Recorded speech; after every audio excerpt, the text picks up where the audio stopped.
All right, let's move on to Mick Cronin. Kent, I know you have a lot of thoughts here. We haven't given Russ a chance to start though, so we're going to give him a chance to start on this one. Mick Cronin talking about the struggles they had last year. He said our NIL program wasn't what it needed to be. There's no crying over spilled milk. It's a waste of time talking about it, but it wasn't a reality for us to be competitive in the portal, so we ended up with a lot of freshmen. But now it is. Of course, now they are announcing that the rules are changing again. All right, Russ, so I have a question here, okay? He says NIL was a problem. It wasn't where it needed to be. And so he says they couldn't be competitive in the portal, so they ended up with a lot of freshmen. Does this mean, like, how was he able to get good freshmen, but he wasn't able to get good players in the portal? Does this mean if you don't have NIL, you can recruit, but you can't go to the portal? What are your thoughts here, Russ? It's just excuses. I heard, let me cry about spilt milk, but don't cry about spilt milk. Let me cry about spilt milk a little bit more. That's what I heard. I mean, this has been around for 4 or 5 years now, right? The portal, NIL, we all knew it was coming. Literally, they won the Pac-12 2 years ago, but then all of a sudden they get fifth, and now he's got a problem with NIL. And that sounds like the lamest. Well, his fans got spoiled, Russ. They weren't given anymore because they just expected it. Yeah, they went from a team that could build a championship winning team to, oh, we can't compete in 1 year. Like, I mean, give me a break.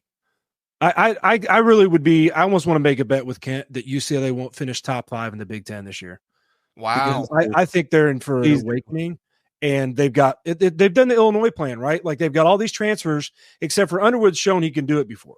So I agree with what you guys said earlier on Illinois should have been higher on those Rothstein rankings, but UCLA, prove it to me. I mean, yeah, maybe they do catch lightning in a bottle, and they do get their home and homes with all the West Coast teams. So it's kind of like they're playing a half Pac-12, half Big Ten schedule. So maybe he gets a break there, but I just don't see it. I don't see them going from fifth. I mean, they were fifth in the Pac-12 last year. As bad as it was, like it was a disaster year, the Pac-12 was so bad they were still fifth. So I don't buy it. Well, and the only reason the Pac-12 got 3 teams into the tournament was because Oregon won the tournament. I mean, Oregon wasn't going to get it in if they didn't win the Pac-12 tournament. And they beat Colorado. It was 3, right? They beat Colorado. Yeah, Colorado. So it's like, come on. Yeah, what did Mick Cronin do to you, Russ? He seems like the type of guy you would like. So here's the thing. I went to the game when Cincinnati played Purdue in the Center in the NCAA tournament, and still got some sour taste in my mouth from that game. So yeah, that's probably it. All right. We'll hear about Russ's trauma more later. Let's check in with Kent. Kent, how's your trauma doing with Mick Cronin? You doing okay? I'm doing great. I love Mick Cronin. Like he's. Are you buying the excuse? We know. Are you buying this, or are you like, oh no, I get it, brother. You're good, Mick Cronin. But what do you think? Yeah, absolutely. So I went back and actually listened to the episode because I didn't want to take his like quotes out of context. And to me, I don't have any animosity towards him. So like, I kind of just took it at face value the way he was saying it. He seems like I like Mick Cronin. He seems like a stand-up guy. He seems no nonsense.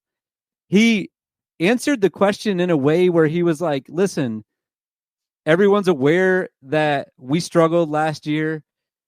Sure, did it have something to do with NIL? But I'm not here to talk about that. We got NIL. He admitted on the show, he said, we got NIL this year. We put a really good team together for this year.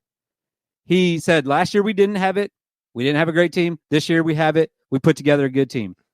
Straight to the point. And again, to me, like, this is why I love him, is because it's some of the stuff I've heard you argue about for Painter before, Russ. It's like we ask these guys these personal questions, and then when they give us an answer, we want to complain that they gave us a realistic answer. Like, I'm not doing that. He was real. He said, we didn't have the money last year. Now we do. We got a good team. We're about to come beat your ass. Excuse my French.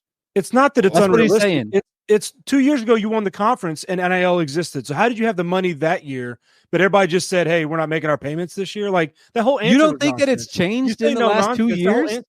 What's that? You don't think it's changed in the last 2 years?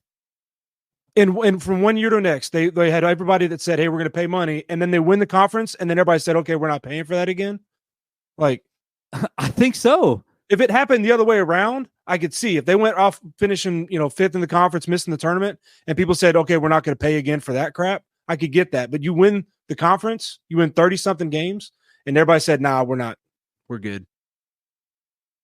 I don't know. Really bad conference. The roster last year wasn't good. Like, what do you blame it on? Like, do you think it was his fault that all the people left and then all of a sudden magically he's getting good players again? To build the roster. So yes, it's his fault. And he, instead of saying, "Hey, we need to be better," I didn't do my job well, we're going to turn around this year. He goes, "Oh, we didn't have the money," which every coach in America complains about not having the NIL money or dealing with NIL. He and Izzo should get along great, right? Like he and Izzo and Underwood, they'll probably get along great in the Big Ten. So maybe he'll do great. I'm sorry. I'll take everything back. Does Underwood complain about money? I mean, he's always making excuses. He was complaining about how Edie's officiated. I mean, Well, but everybody talks about Edie officiated. You can't pin that on one man.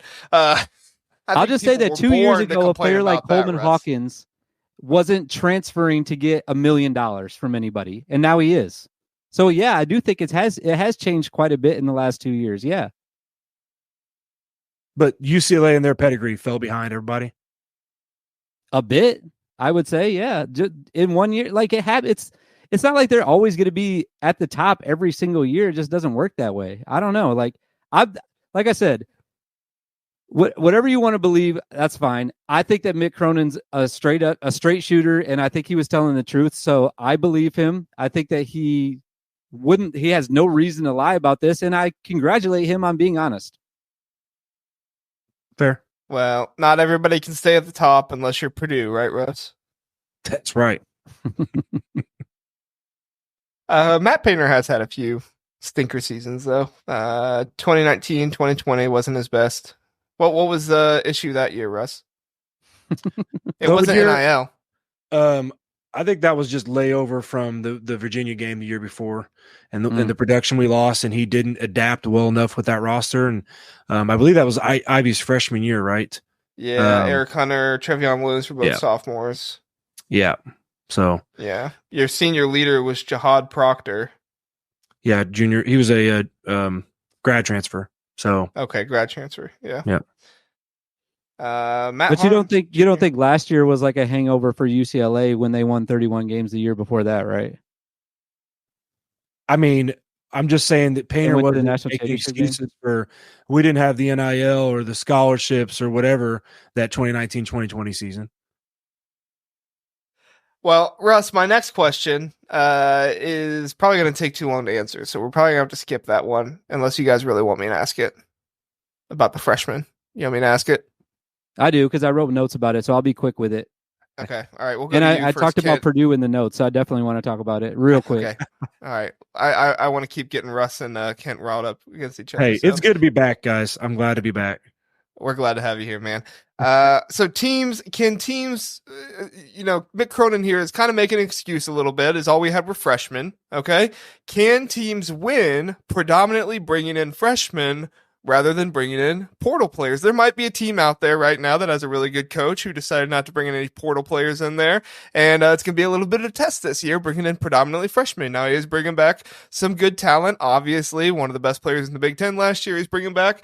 But, bringing in mostly freshmen. And the star freshman of that class is not coming in with them. Star, at least by rankings. Obviously, somebody else could prove to be better. Rankings aren't the end-all be-all. But Kid, what do you think of if a team can win with freshmen still, or is the portal imperative for that?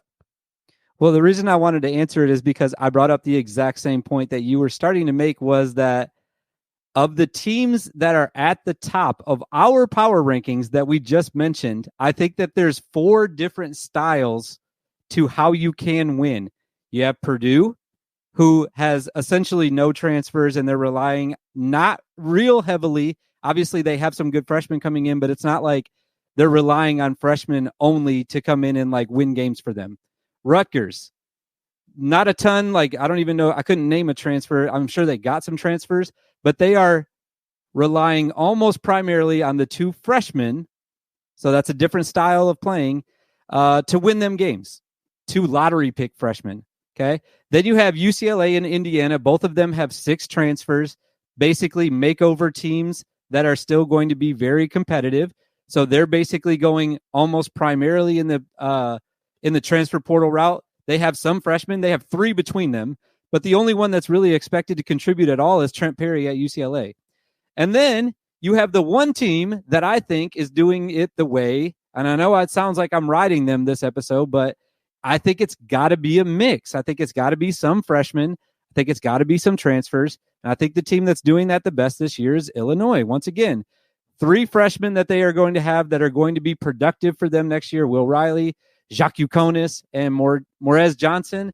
And then they brought in 3 or 4 transfers that are going to at least get playing time at the beginning of the year. But definitely Kylan Boswell and Kerry Booth are going to play throughout the year. So they have a mix of transfers and freshmen that they're going to be relying on. And we're going to find out real quick which way is the best and who's building their team in the best way. So I'm excited about it. I don't know which is the best, though. I just think that for me personally, and I'm not saying that Illinois is doing it the best way out of everyone right now. It's just my preferred style is that you still try to get some really high-level freshmen, and you also can't ignore the transfer portal. That's how I would like to do it. Russ, what do you think? Yeah, what was the original question? Sorry. The original question was going to, like Mick Cronin is talking about here, they had predominantly freshmen come in and not portal players, and so he's kind of using that as like why they didn't have a good season. So can you still win by bringing in predominantly freshmen rather than bringing portal players in? Purdue's brought in, 5 freshmen now with what's his name moving on? Things going out to BYU now. Yeah. I think it's the answer is, and this is kind of what I go back to with my reaction to the Cronin comments, is whatever helps your team win. That's the way you build it. You can literally the end of the I'm sorry, I'm stumbling on my words here. The end result is what you are judged by, not how you get there. You look at the Final Four this last year, and you had 2 teams that were almost all transfer. UConn was kind of like some freshmen, some homegrown, and maybe majority, like a little bit over majority transfer. And then Purdue was obviously like all homegrown and 1 transfer. So it literally just comes down to what your results are.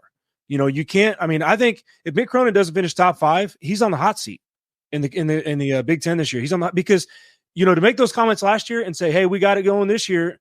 If you fall flat on your face again, it's going to be short lived because you can build a roster very quickly between freshmen, transfers, however you want to do it. And if you don't get the results, you're going to see the door. Mick Cronin on a hot seat is a pretty hot take, in my opinion, but I didn't say fired. But they would. I mean, okay, on the hot seat. Okay. Sonny said in the comments earlier that UCLA fans feel like if they don't get the Final Four, it's a disappointment this year. That's true. If they finish 6th in the Big Ten and they get like a 9 seed and they don't make the Sweet 16, I'd say he's probably on the hot seat. That's a good point.